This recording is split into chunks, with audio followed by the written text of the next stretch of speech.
Hello, everybody. We are going to start our session here in a few minutes just because we've got a few folks that are joining. So we'll give them a second to sign on. In the meantime, let's do shout outs.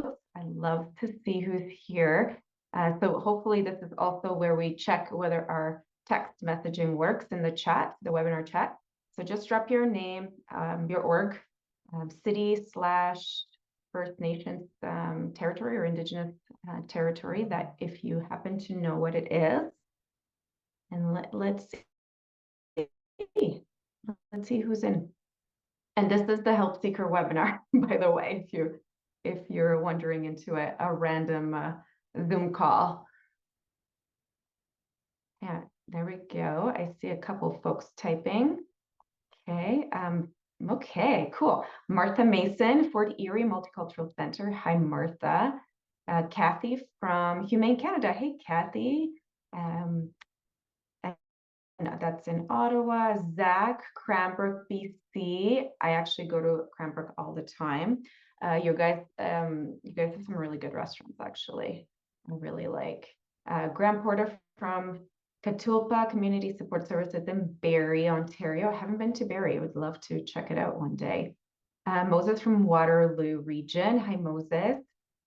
L from Lanark County, Ontario, Cornerstone Landing Use Services, and an exclamation mark. So she really likes her organization. Kathy says hi, Alina.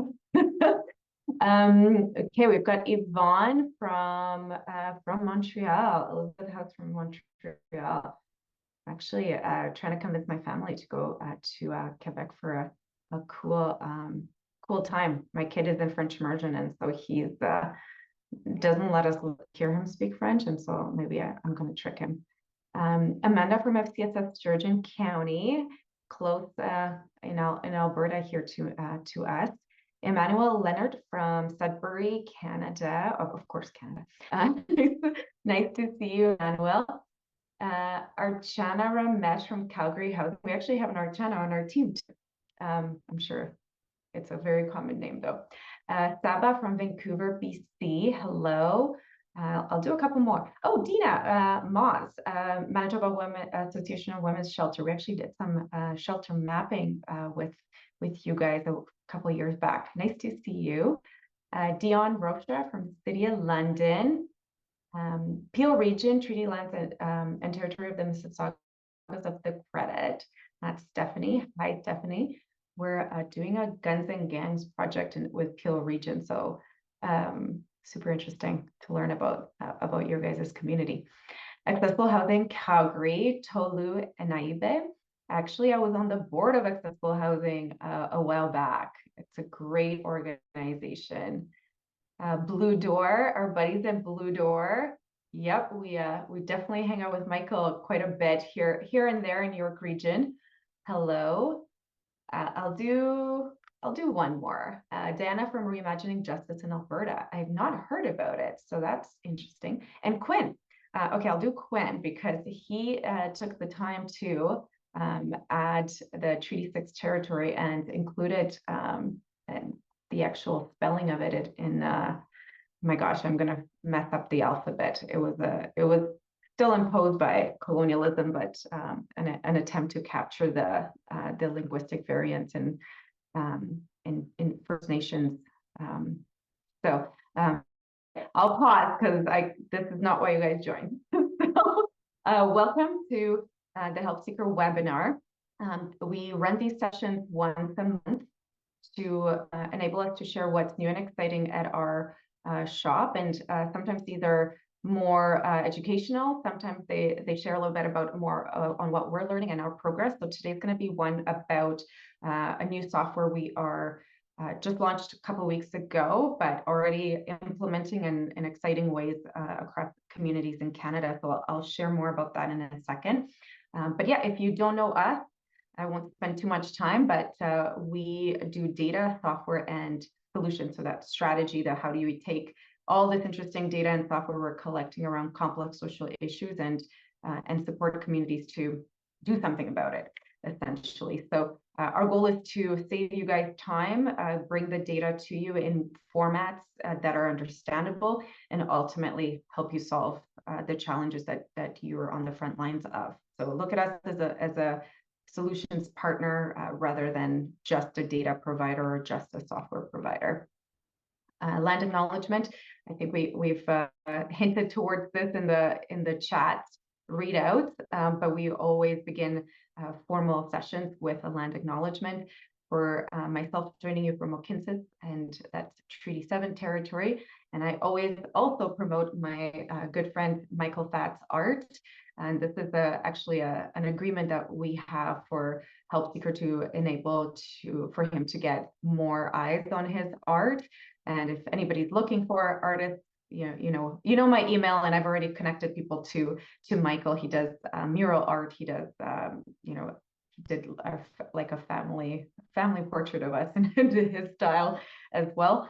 So a really great work. He's Dene and in Yellowknife, Northwest Territories. So I wanted to start with a little bit of an overview of our product suite so that you guys understand where Mareto, which is the one that we're launching today, sits within this broader solutions package. We started at Help Seeker with this idea that we could bring technology and data to help solve complex social issues. One of the big challenges that we had is that data came from all over the place and didn't have a way to layer the data. So Carto is really around this data analytics part. How do we take the data that comes in and layer it with public data sets? And you're looking at, for instance, what we are able to do with just census data. So imagine your data and census data layered together.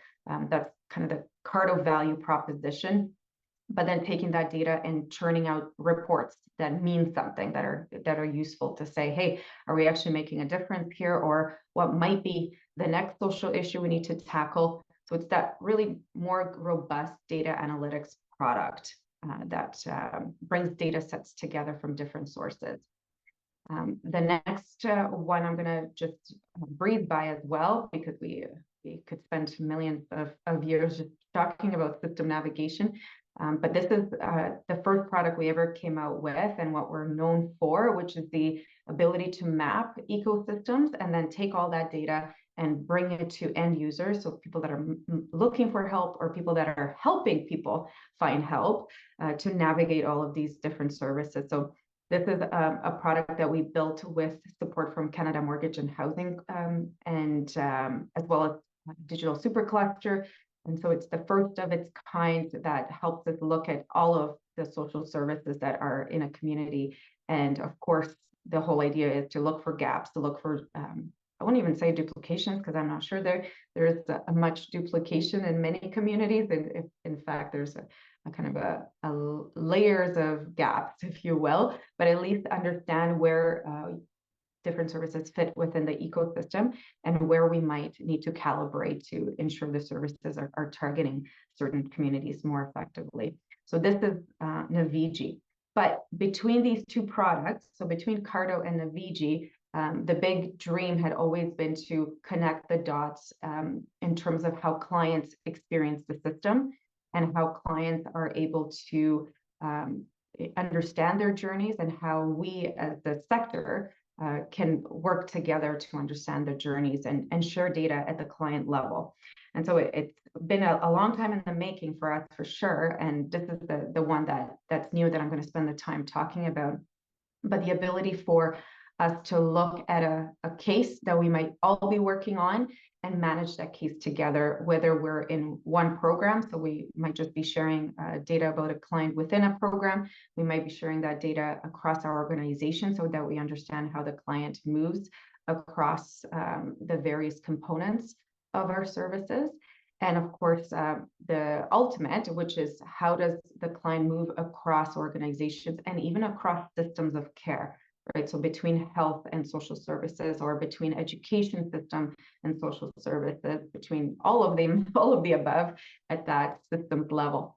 So that's the purpose of this product, and why we're excited to share it with you. The ability to do this safely with privacy top of mind, but also know that this is one component of this bigger suite right? That ultimately we're here to predict these social issues, build systems of self-care that work for our communities, and help people navigate services effectively. So I'll dig into Mareto and more specifically, but remember that it's part of this suite of systems change tools that that it's designed to complement. So I'll dig into the Mareto overview, and let me just make sure. Oh yeah, some people are asking about a VG. Yeah, we should probably do a webinar just on that one next. But that's up to my great marketing team to decide. So Mareto overview, I'll give you guys an overview of the product features and where we came up with this idea. This is an ode to the Compass project that we wrapped up about a year ago.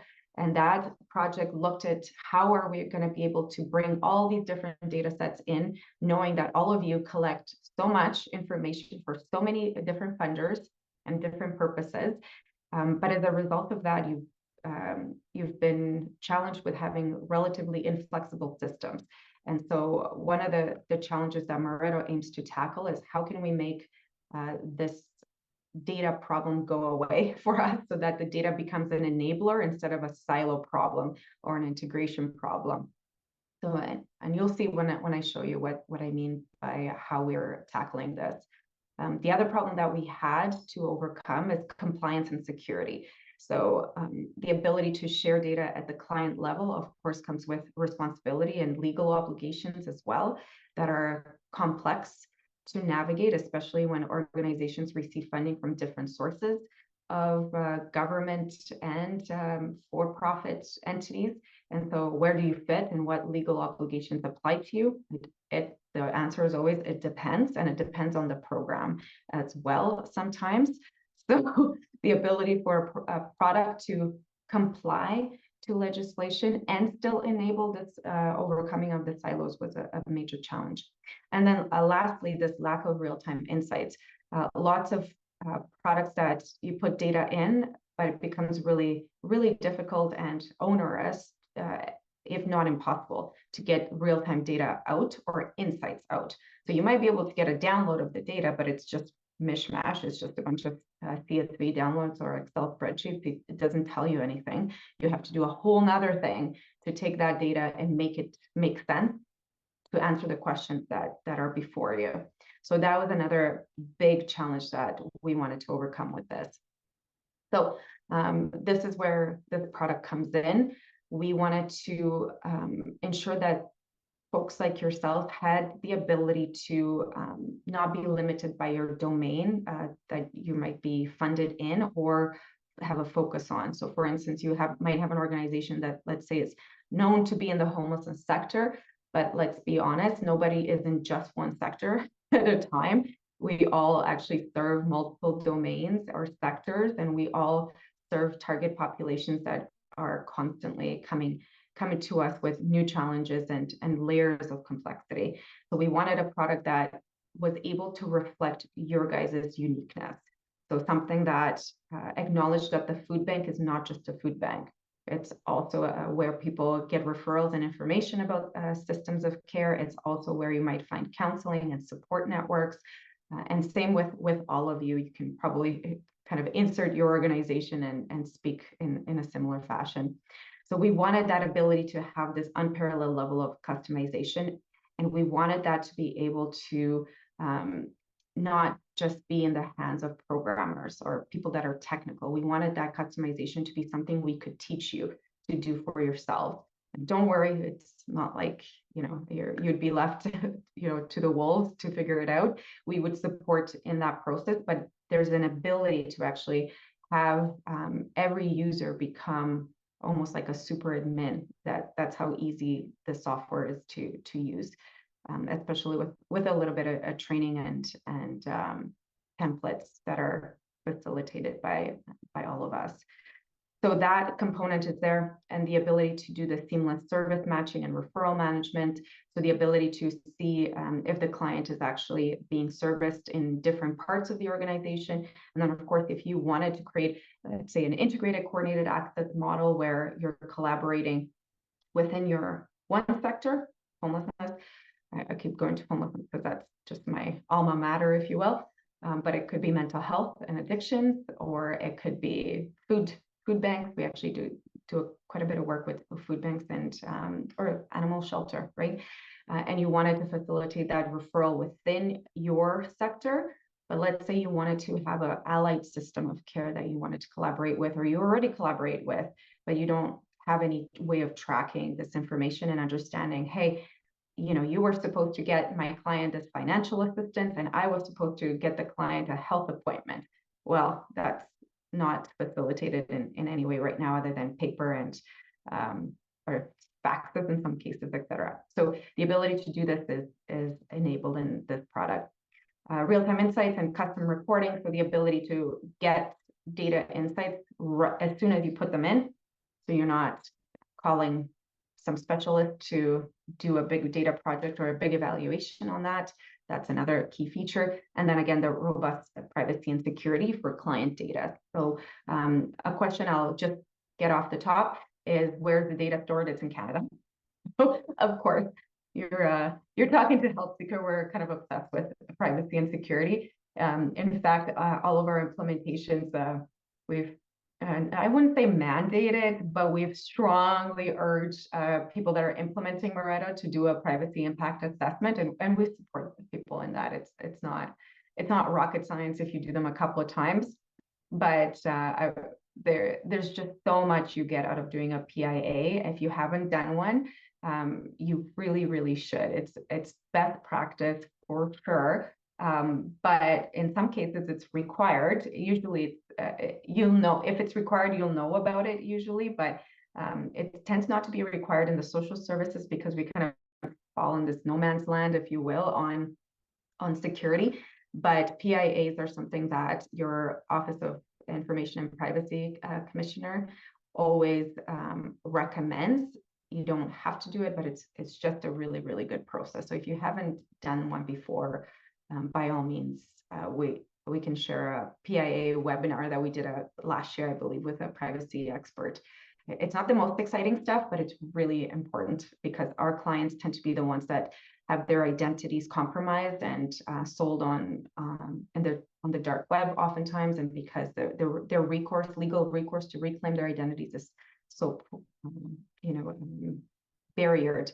It's some of the identities are constantly getting compromised and sold and resold. So it's really critical. So a couple of notes here as well, and like I said, I'll show you how it works in a second here. But it enables obviously the customization that I talked about. So if you're wanting to add a new field, because let's say there's a fire and you need to do an evacuation, and you now have to collect data on something really specific or track eligibility for a brand new support in an emergency situation, well, normally you'd have to go through a giant process. Here you can just do it yourself. So that is a huge value add. Intuitive tools for creating those assessments and care plans and workflows, and the ability to adapt to your operational model. Let's say you're getting a new funding stream and now you have to report to a brand new funder for things that you've never reported on before.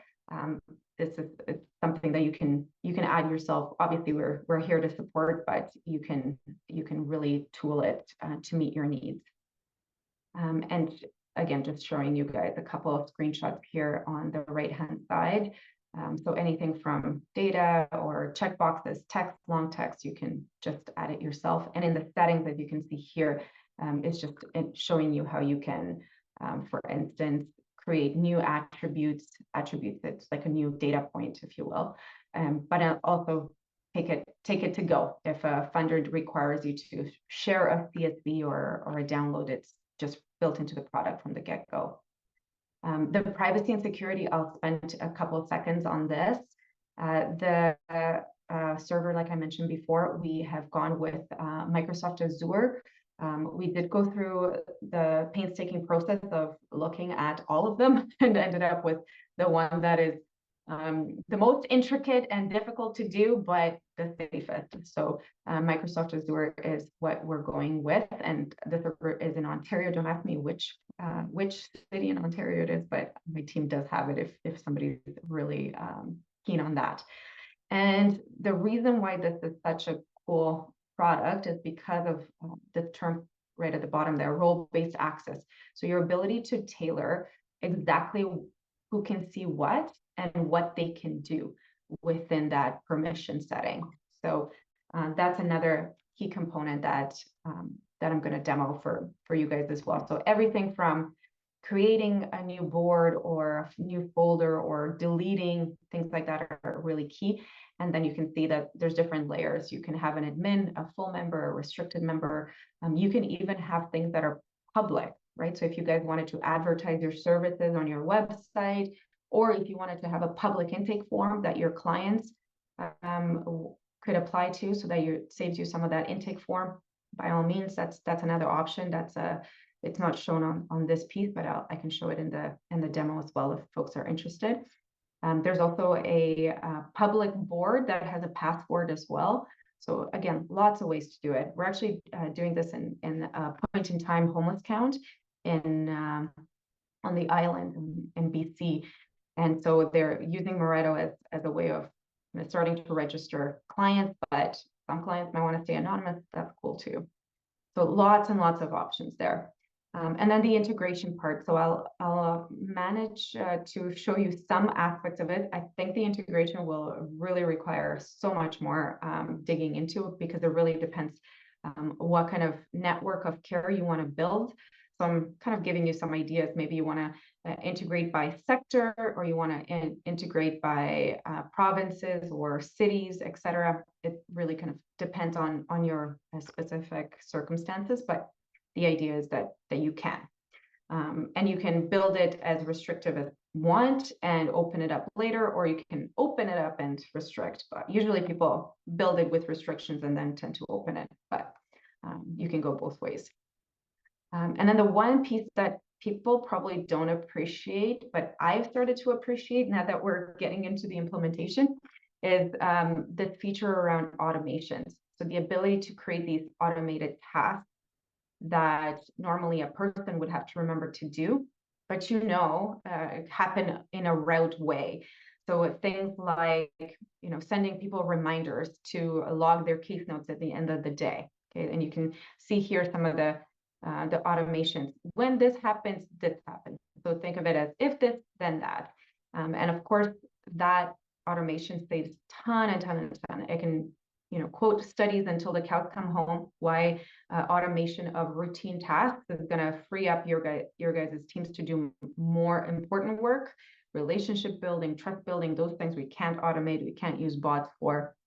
But that busy work is always getting in the way of the important work and adds to the stress, right? The paperwork, right, is the annoying stuff.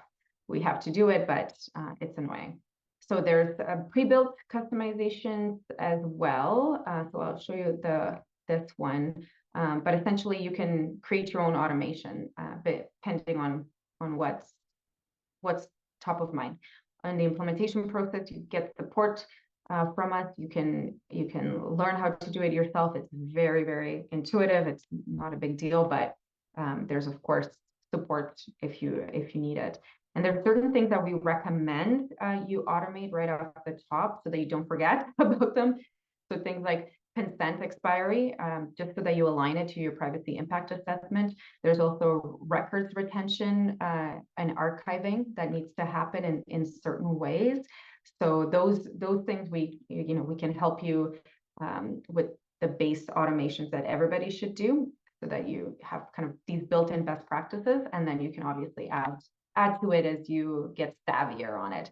My team loves automation, so everything we do has an automation. Analytics and reporting. The big thing to stress here is that as soon as you put the data in, it shows up. So you add a client, and this is just a little visualization of caseloads by staff. It's fake data, of course, but you can build the charts yourself. We'll build a couple with you, show you how it works. The point here is that you pick your KPIs that are really important to your operation at the program level or the org level, whatever you're looking to do, and that data just automatically is in there. You don't need to do any fancy transformation. You don't need to do data cleaning.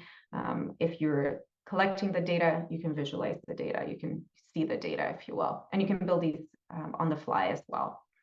The one note too is the value add of merging your Mareto data into Carto is if you're looking at those advanced analytics. So if you wanted to get really fancy about, your impact report or your, not to say that this wouldn't be useful, but it's much more at that basic level, basic analytics. But if you wanted to do things like predictive analytics or geo heat maps, to understand where clients are coming from in terms of geographies, or you wanted to do some data science work to understand, what programs tend to work best with this client profile. Things like that are better suited for Carto. But of course, these things are meant to be working together to work that. I would say though, for your kind of day-to-day needs, the analytics in here are just great. So costs, everybody is going to be asking about costs. Where we landed with this is $41 a user per month for the platform access for admin licenses. So these are the kind of the more advanced user that have the administrative controls. Those are at $90 a user per month, and those are usually you need maybe one per organization. So most of you will fall in that basic license. Setup and training.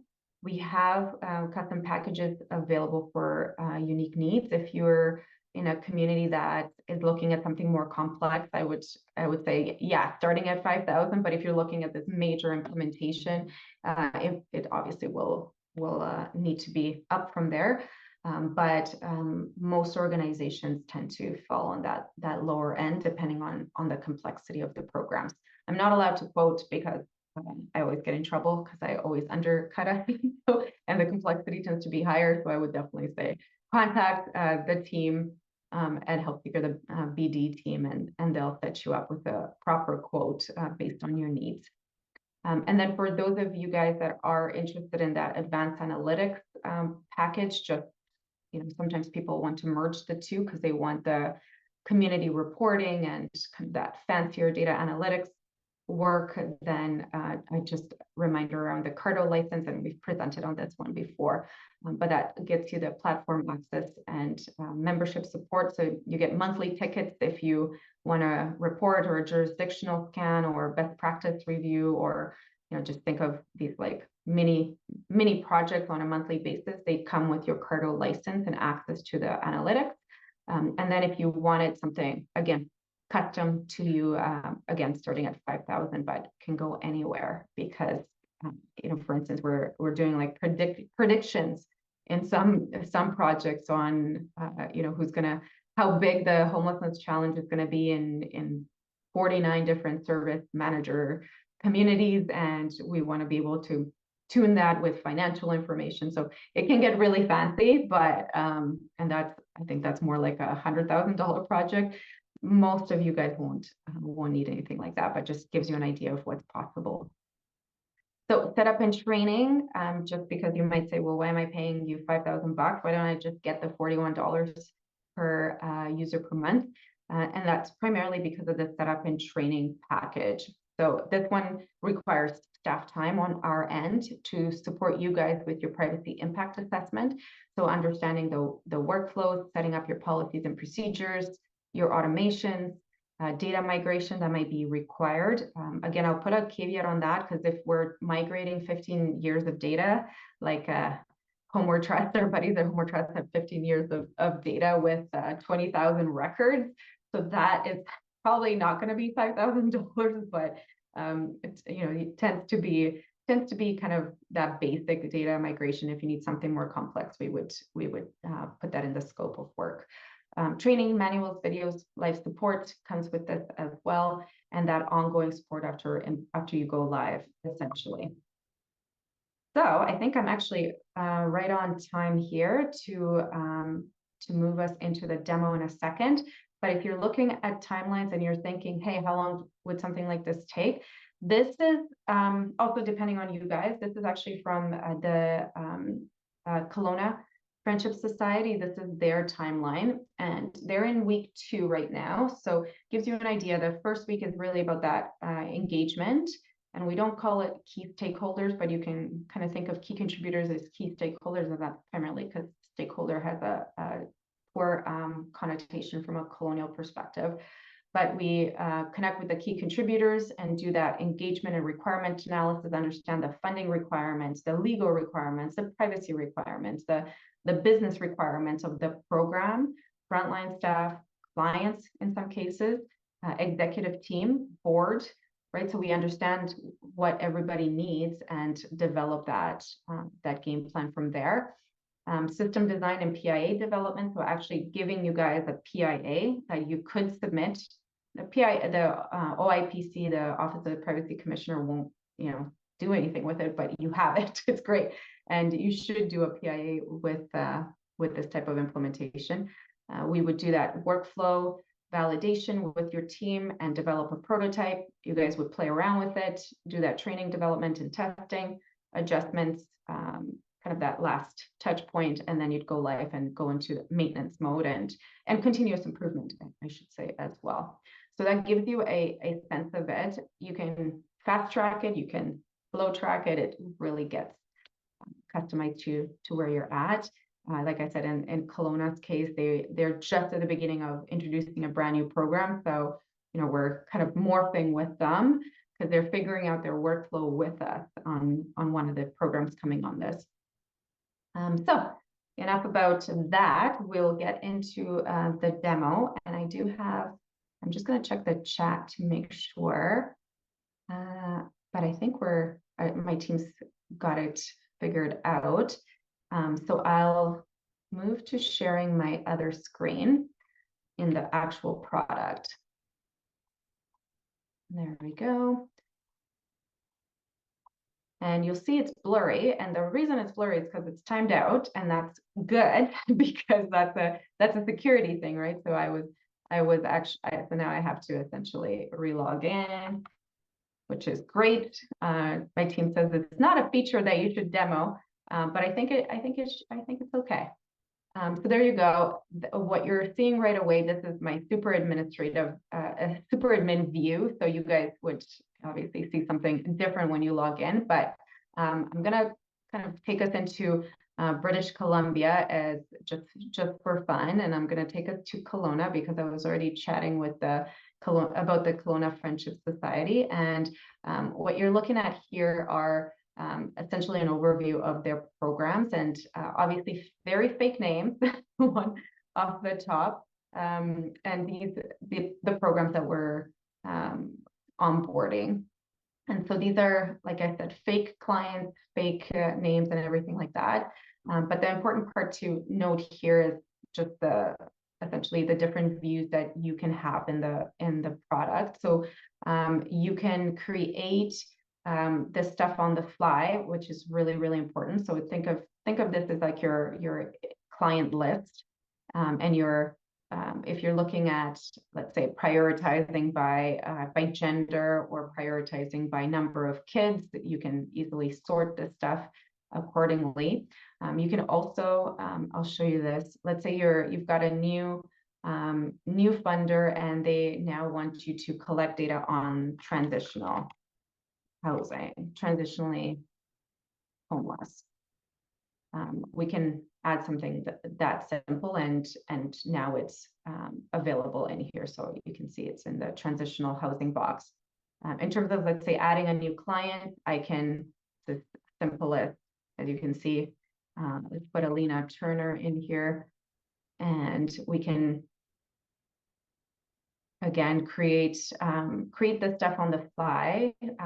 Put me as female, number of kids, I got one kid, and then program, you can assign me to the elder program, but maybe we want to now change this and say I have a new program, right? So I have the let's say the health and wellness, and let's say Alina wants to go into multiple selections, into multiple programs. So let's say Alina wants, and let's say I want it to be, I don't know, pink, because I just want to. That's my color, right?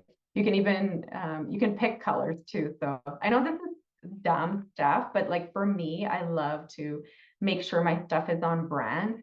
So let's say health and wellness has this magenta color, and you know, Ali. Oh, I put Sally in there, but let's say I wanted to ensure that I can have multiple selections. So I can turn this on, so I can only put one client into one program, or I can have my clients be in multiple programs as well, and add labels, right? So let's say now I'm, let's do this color. And let's say this is now my healing center program. And there, so now I can put Alina in the healing center and both of these programs. Boom, done. And now this is something else that these guys wanted to collect: elder consultation. They wanted to also assign certain case managers. So I'll show you that piece too, because I think somebody on the team was making this fake thing. But let's say I wanted to create a brand new attribute, and I wanted to understand like a checklist of their, let's say, their well-being needs. Well, let's call it like the wellness wheel. And again, I'm say physical, and I want to track mental well-being, and I want to spiritual. So just to give you some ideas on this stuff, and let's say I wanted to record whether we had the conversations about it, right? And so that's important to us in this program. And so again, you can create that, and yes, we did it. Yes, we did that. We did that. Let's say another part of our program was to look at whether this. Let's say I'm assigning this Alina. I want her to get assigned to a specific person. So caseworker. Okay, and I can add, yeah, sure, I can have multiple members notify. And yes, I want to notify my users when they're added. Sure. So then here I can see, okay, well, Alina's the only user in here, but I can assign her, and I can assign Demir, and I can assign whoever. So now, let's say Alina. Now Alina will have received a notification, and let's put this over here so that it's easier to see. So these guys I'm going to hide or erase if I want to. And now Alina is receiving this notification that she's just been assigned herself. Oh no, she's assigned to Sally. Anyways, you get where I'm going with it. So just to show you how easy this stuff is to customize, and you can add to it, of course. You can also erase if needed. But let's say now it's time to export things to your funder, or to whoever somebody's like, well, you know, I don't have access to this. Just send it to me as a CSV. You can easily just export this to CSV, and then you essentially have it on your desktop to share with whoever as well. So that's another cool thing. Now, you might say to me, like, this is kind of complicated, a list of client, or like, who cares what a list of clients. So, and I would say, cool, well, this data that I created, let's put me at 20, it can actually become an intake form. So the exact same things that I entered in here automatically transfer into my form. So this becomes my intake form. And if you guys remember, I added transitionally homeless. So I can put the names, date of birth, whatever, into this section. And this case manager, I can also enter that as well and submit. And when I submit, let's go Travis. Let's go Travis Turner, my husband. And okay, we won't assign him anybody yet because we don't know. And I'm going to say he definitely is in need of some outreach and some healing center support. And I submit. Thank you for submitting. And now Travis is in this sheet as well. So that's the value out of this stuff, is that you can just go on the fly. The caseload as well, so you can see in here, this is kind of this unassigned person, but it's just showing you that these are the case managers, and here's the kind of accounts. So let's say I wanted to create something else, a new chart. And let's say I wanted to create that chart and make it a date of birth. Let's do it by gender. So now you've got your, just right away, right? You've got your female, your two-spirit, your other.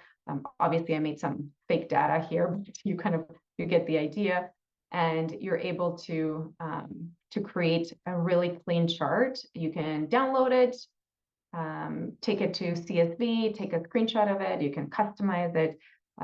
Let's see, you can, anyways, you get the idea. You can play around with it and make it your own. The point is, what I'm doing, you'll be able to do. You don't have to have a special permission or anything like that. So we can call this the gender breakdown, and we can call this the caseload. We can create different views. We can filter. So let's say I only want to filter by number of kids is 1, right? And now we can see for everybody in my client list who has 1 child, what is their gender. So we can now see female to, it's obviously a different breakdown.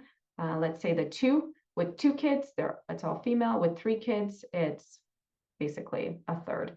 So that's just some of the stuff that you guys would be able to go off of for analytics purposes. Let me just show you guys what else you can do. Okay, I have a little list. Let's say I have a brand new program at Kelowna Friendship Society, and let's, because I can't help myself, I have to be able to show you guys some of these features. So again, I'm gonna go with this, and I'm gonna call this this is the Healing Center. Okay, and in this Healing Center, what do I want to collect? Well, first of all, I want to make sure I'm not making up new data that I already have data elements for. So for sure, I'm going to need gender. I should have number of kids. I want elder consultation. Sure, that's a great idea. I want name, of course. And maybe that's it. Maybe that's all I need to know, because in my privacy assessment, I've looked, and really this is the minimum requirement I have to do my job and to not over collect from my client. Let's say I do have a list of clients that I want to import. You can actually download. You can also import that, and I'll show you how to do it in a second. But let's say you want to add a new attribute. I can show you guys how to add to this folder. Let's say there's something specific I'm doing in this Healing Center that I'm not doing in my other program, so I might want to add to it as well. But this is a good start for now. In terms of members, let's say I don't want different people to see this program, so it's automatically turned off.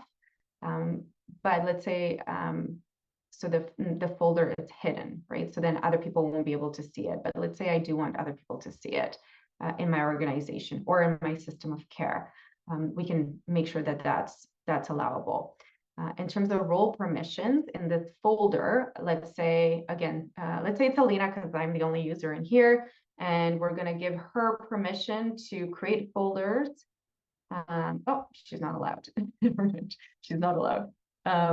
Let's say I have other restricted members. I can again select which things they can do in here. And I can kind of customize as we go, because we don't have a lot of members in here. We're unfortunately not able to do that because Alina is the admin by default. But let's say Alina is no longer allowed to create folders or delete folders. She's not allowed to delete items. She's not allowed to export. We just don't really trust her with this stuff. So we're only going to give her certain permissions. You just update those permissions accordingly. So that's another component here. And then folder sharing, I think I showed you guys that. But it's set to private because we don't want them. We don't want folks to have that ability because there's private information in here. So that's the important part. So now we have this folder. Now, When I create a new folder and I'm starting my client list, you can see here, because we picked those attributes when we created the board, we already have them starting out. So then we know we're collecting data in this new program in a way that's aligned to these other programs as well. And we know that only the people that should have access to the Healing Center are able to access Healing Center. And if I zoom in here, you can see this little thing says that, yep, it's locked. It's locked down. It's not visible, right, to other folks. They're not able to access it.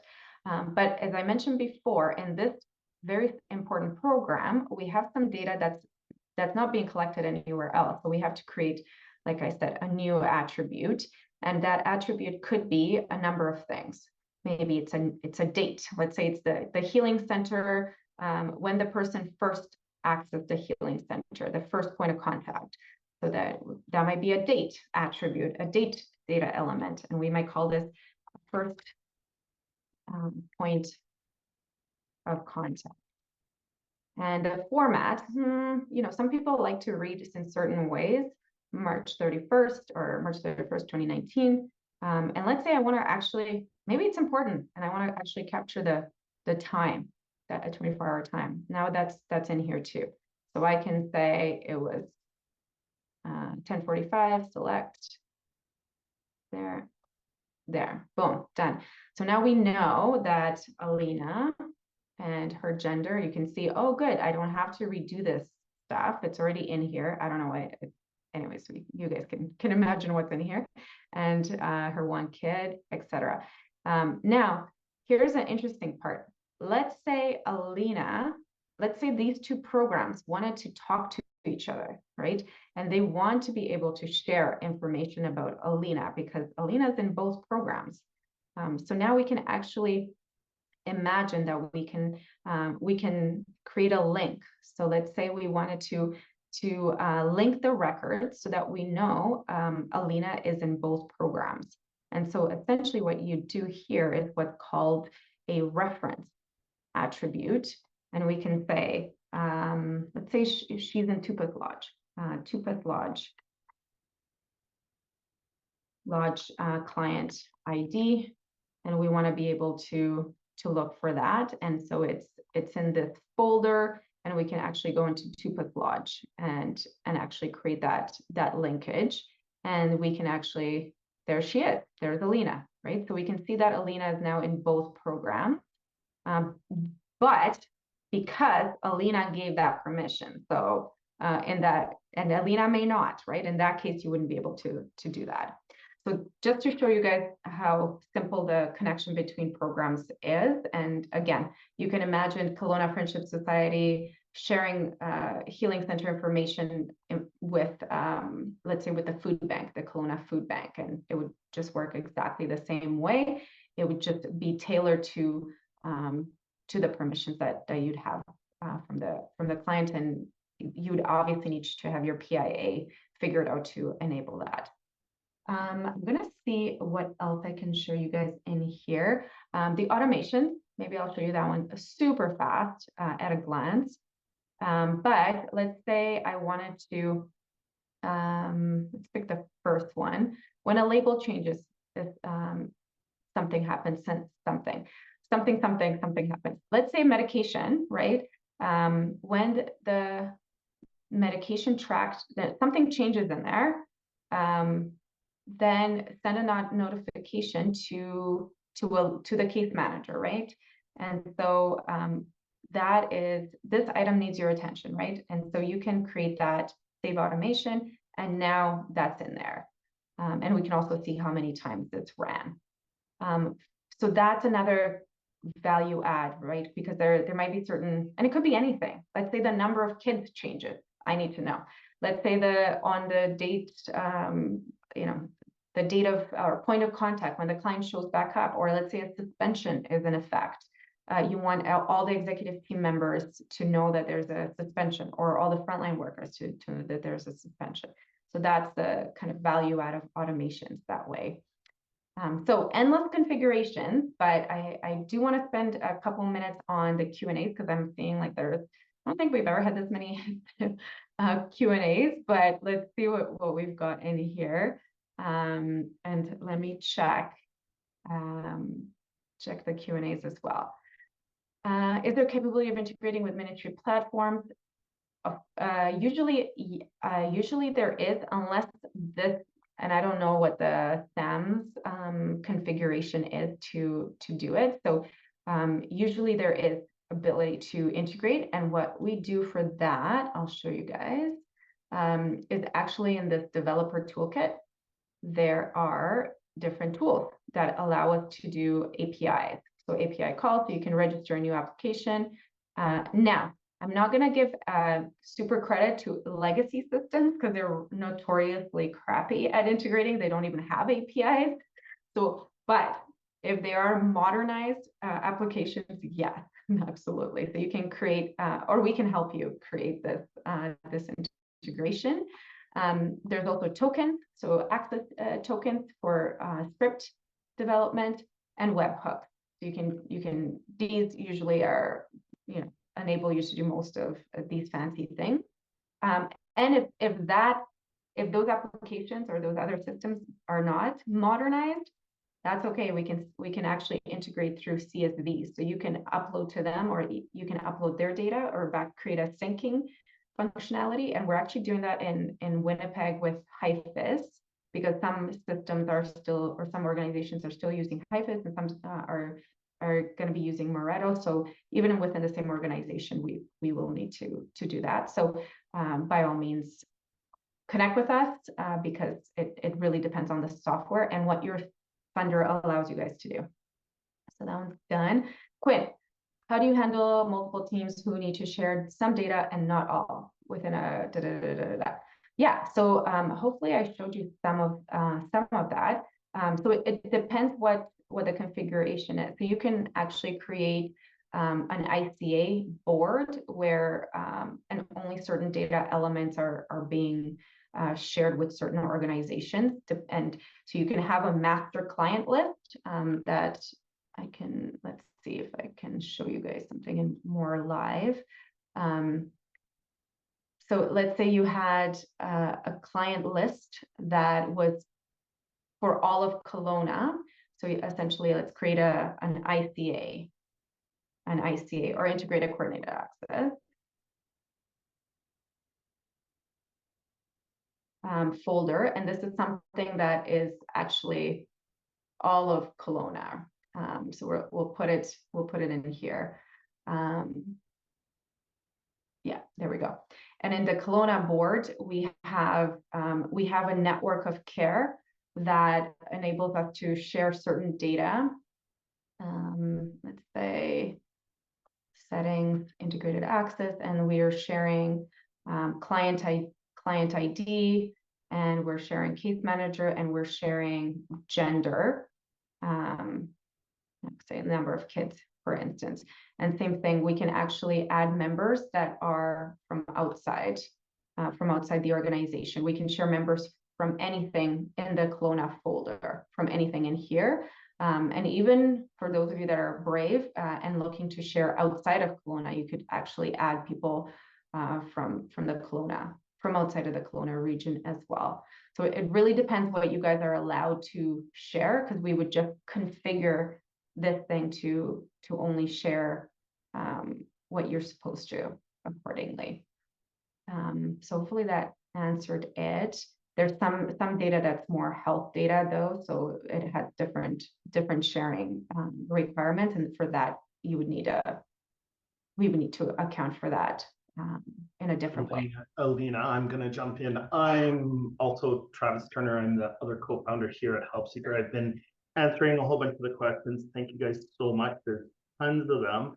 But there's a few right around client data, revoking the data if they decide they want the data out of it for that specific client, privacy and so forth. So maybe you can answer that.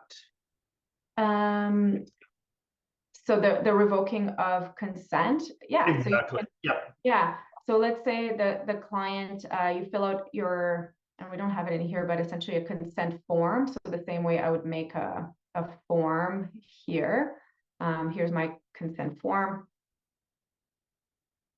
Add description, you can add as much text as you want. And we would have an automation that is set when in 3 months, this consent would expire, and it would trigger, it would essentially trigger that file to get archived, unless you stop it, essentially, unless you get ahead of it. But that depends on your guys' retention policy, and that's why I say the PIAs are going to be the important parts, because that is the biggest thing. But essentially, the folder would trigger an automation that would essentially move that data set into an archive folder that would be locked down as opposed to an active file. So that would be how, off the top of my head, in terms of that particular question, we would handle it. There's a billion other ways to handle it as well in here that might be better suited to your guys' workflows, but that's off the top. And I would also say there's a lot of customization that can happen that matches your guys' organizational processes as well. So just because it just doesn't kind of bottleneck you in one particular way of handling that, right? So, and that's primarily because some of you guys have a very different records retention depending on your privacy requirements. So let's say if you're a health professional, your requirements are super different than if you are a teacher, for instance. So it's very, very different. In terms of workflow, though, that's the gist, is we would sit down with you guys and be like, okay, how do you guys actually do it? Is that aligned to best practice? This is the time. This would be the time to fix your practice. And we could even, didn't show it in here, but we could actually even store various things in the folder that are more lists and charts and templates and things like that. So you don't have to replicate this work from the beginning. You can also, for instance, I wanted to show you guys one kind of the wiki aspect, but maybe we're running out of time here. But if you can store your policies and procedures in the software as well. And I should also tell you that lots of our customers are not just using this for client information management. Some of them are using it for like their HR files, their kind of project management, kind of storing, sharing data securely between teams as well. So instead of having like a FTP, you can upload data in here. And so I didn't show you that one, but it's pretty cool. Let's see if we have time. Probably need to do a whole nother thing in here. But let's say I wanted to add my my case. Okay, somebody asked about case notes. There's the case notes. But let's say I wanted to do something specific and have long form case notes. You can add it in here. You can make it with headers. You can add bullets. You can insert tables, whatever you guys want. You can even add a YouTube link if you wanted to. So there's lots and lots of options for that one. But there's also the ability to upload documents. So some of you guys have requirements, and I'll show you this one, have requirements to add attachments where you actually have to take a picture of consent signed, right? Some of you still have to do the consent signed and keep physical copies. So you need that physical proof alongside. So you can do that. And so you can just drag your file and here's my consent, right? And now it's in here. So you can do that with anything. This was a SVG file, but it could be an Excel file, could be a picture. Here's the logo. So yeah, that's the gist. There's so much more, like scratch the surface, but hopefully this gave you a vibe of what this is. The next webinar, I should also mention how to align this data collection powerhouse that you have in your organization to systems change, and really using this concept of ontologies for cross-sector impact. So sounds like technical, but to the somebody asked about integrated coordinated access and sharing data, and how do you align the case manager to the system of care, and that kind of micro, meso, macro aspect. That is exactly what this tool enables you to do, especially when you merge it with Cardo at that predictive level and community systems change level. So that's going to be the focus on our June 13th one. In the meantime, you guys just don't hesitate to reach out to the team at Help Seeker if you want a custom demo. They actually will look at your data and create like a baseline, so you can really get a feel for what's possible. And I haven't really come across anything that we couldn't solve with it, but you know, I'm happy to be stumped as well, because we are always getting ideas of new ways to do this this product better. So I'll maybe pause it there, and hopefully I addressed most of your guys' Q&A as well. Does it work with GIS mapping? Yes. If you collect it, you can visualize it. How many clients do you have? How many of them are fully operational? Yeah, it's really new. It's like 2 weeks old. So we have Kelowna is getting onboarded, and Winnipeg is getting onboarded. Those are the kind of first out of the gate.